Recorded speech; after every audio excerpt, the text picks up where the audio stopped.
এখানে তো একটা কর্মসূচি পালন করতেছে, আপনি ব্যানারে হাত দিলেন কেন? ব্যানারে হাত দিচ্ছেন কেন? না কেন কেন করা যাবে না? গণতান্ত্রিক রাষ্ট্রে কেন মিছিল করা যাবে না একটু বলবেন ওসি সাহেব? না কেন করা যাবে না একটু বলবেন প্লিজ? না কেন করা যাবে না একটু বলেন? কেন করা যাবে না একটু বলেন? গণতান্ত্রিক রাষ্ট্রে সবার অধিকার আছে, আপনি ব্যানারে হাত দিলেন কেন? এটা কি আওয়ামী লীগের আমল? এটা কি আওয়ামী লীগের আমল? এটা কি আওয়ামী লীগের আমল ভাই? এটা কি আওয়ামী লীগের আমল?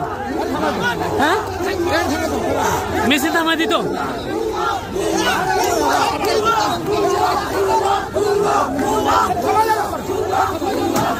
কি সেবা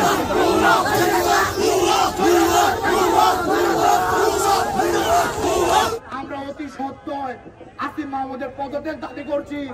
আসিফ মাহমুদকে পদত্যাগ করতেই হবে, করতেই হবে, করতে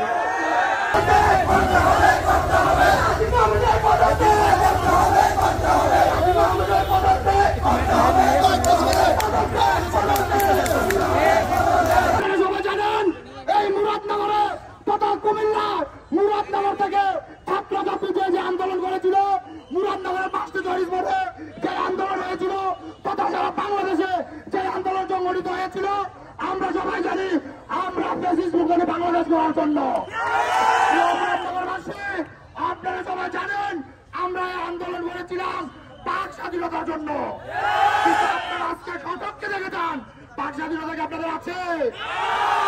মুরাদনগরবাসী আমরা তো চাইনি, আমরা চেয়েছিলাম একটি স্বৈরাচার মুক্ত পাক স্বাধীনতা একটি বাংলাদেশ করার জন্য।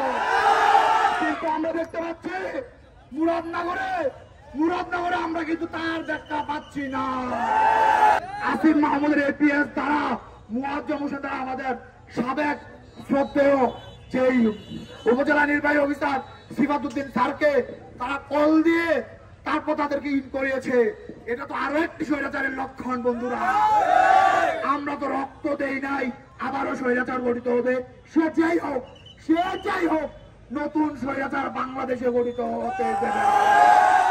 এই জুলাইয়ের স্পিডের সাথে যারা প্রতারণা করবে, এই জুলাইয়ের স্পিডের সাথে যারা পাক বিভাগের সৃষ্টি করবে, তাদেরকে কাউকে আমরা ছাত্র জনতা রক্ষা করব না।